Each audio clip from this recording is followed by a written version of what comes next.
And nidhana means no death. So anadi nidhana, he's never born and he never dies. You see? If you learn this Vishnu Sahasranam, then you will know so much about God. Because all these names, each name is full of knowledge about some quality or some incarnation or some aspect of God. So anyone who chants this 1,000 names of Vishnu, they become a very enlightened, very advanced devotee. That's why we recommend 1,000 names of Vishnu, especially for people who want material advancement. Or if you have a material problem to solve. Because you will solve your material problem, and in the process you'll also get a great education about God. And the nature of Sanskrit mantras is such that even if you don't understand the meaning of the words, by chanting it you will get the message. You'll get the knowledge that it's giving. So we recommend that you chant this Vishnu Sahasranam daily if possible, or at least hear it and read along. You can download the recording and the text from our website, follow along, and gradually get to understand this Sanskrit. And you'll see, if you just take one verse a day and go through it carefully and then chant or hear the whole thing, gradually you'll become expert in the science of God. You'll know more than anybody, any of those TV preachers or any of those guys writing books, you know, New Agers or even so-called Hindu preachers, you know, because everything is there. The whole science of God is there in the Vishnu Sahasranam. It's so powerful. So Krishna is never born and he'll never die. He says that right in the 2nd chapter of Bhagavad Gita. Never was there a time when I did not exist, nor you, nor all these kings, nor in the future shall we ever cease to be. The soul is undying, eternal, primeval, indestructible. There's no death. Just the body dies. The soul never dies. So don't worry about it. Don't lament, he says to Arjuna. Why are you lamenting? Even if you have to kill all your relatives, you're not going to be killing them, just their bodies. They have done something very wrong. They've taken away your kingdom. And they tried to harass you and attack you in so many ways. You have the right to retaliate as a kshatriya. So you have to do it. If you don't do it, then people in general will think you're a coward. So in general, people are cowardly because they think, oh, if I do this, I'm going to die. If I move out of the city, if I quit my job, if I just become a sadhu, if I just, worship God and chant the holy name, then I'm going to die. I won't be able to accumulate material enjoyment. Oh, what's going to happen to me? Boo, boo, boo. What? No pasta. Oh my God, it's the end. So, I had every other day when I was in the jungle, I had pasta. So, even in the jungle, you can somehow or other. But that's not the point. The point is that if we become devotees, it's not like we're going to die. Come on. People live. I saw people in India living in cardboard boxes. Literally living in a cardboard box on the street. And guess what? They were happier than the people I know in the US who have big houses, big cars, all this stuff. Their marriages last their whole life, no divorce. They even have kids living in the cardboard box. I don't know how they do it. But they're doing it. And I've seen. So it's possible to live with very little. We think we need all this stuff. Not true. No. And even if we die in the pursuit of self-realization, then what better way to spend our life? We're going to die anyway. There's no way to stop it. You're going to die at the time when you are destined to die. Your death is born along with your birth. That which is born will also die. That which has a beginning also has an end. So this material body is going to die.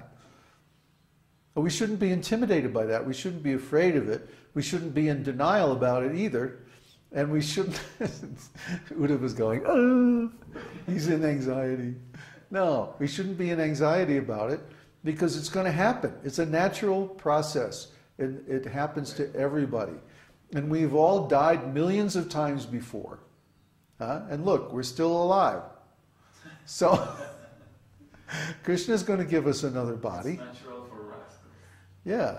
Well, natural for rascals to be afraid of death because they know that when they die, they subconsciously know that they're going to be in a hellish condition because of their sinful activities.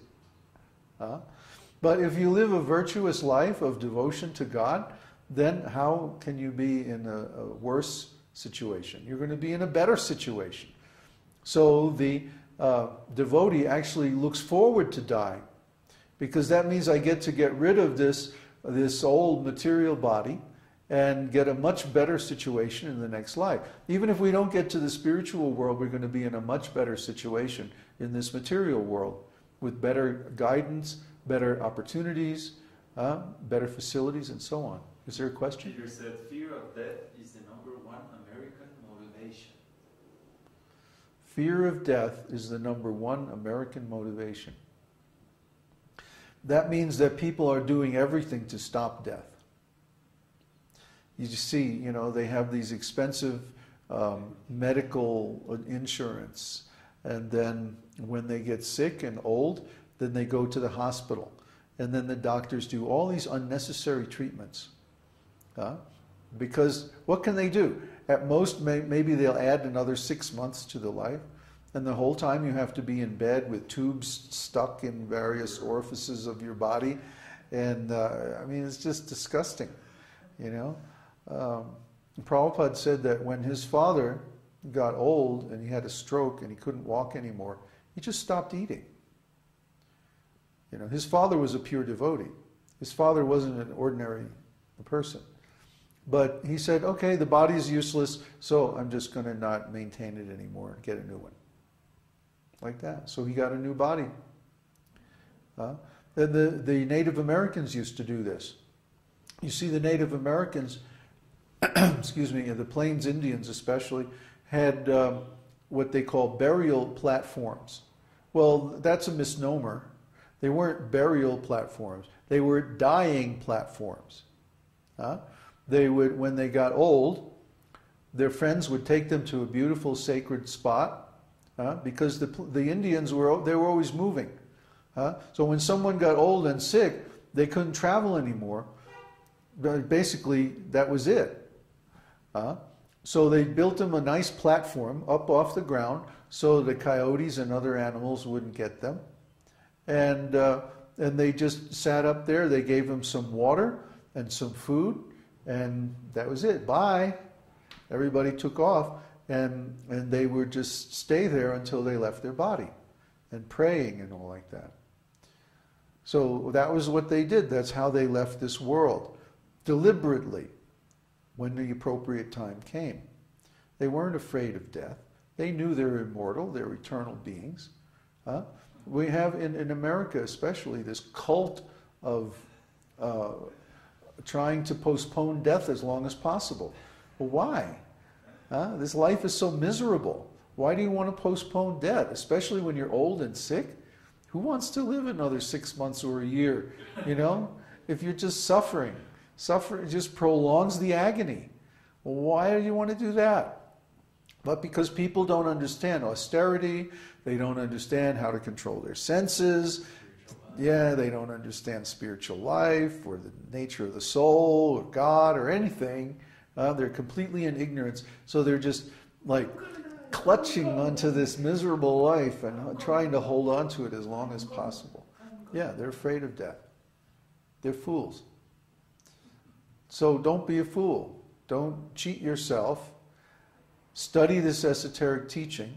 Understand and realize the nature of the soul. And then you won't be afraid of death. Should I tell this story, my jivana? Yeah? It's a really cool story. This sage and his disciple are walking in the forest. And first they come along, they meet a brahmana. And of course the brahmana is self-realized and he's doing all kinds of spiritual practices and stuff like that. And so they say, the sage blesses him, ma jivana. Ma jivana means don't live. Die immediately. And then they're walking along a little farther and they meet a prince.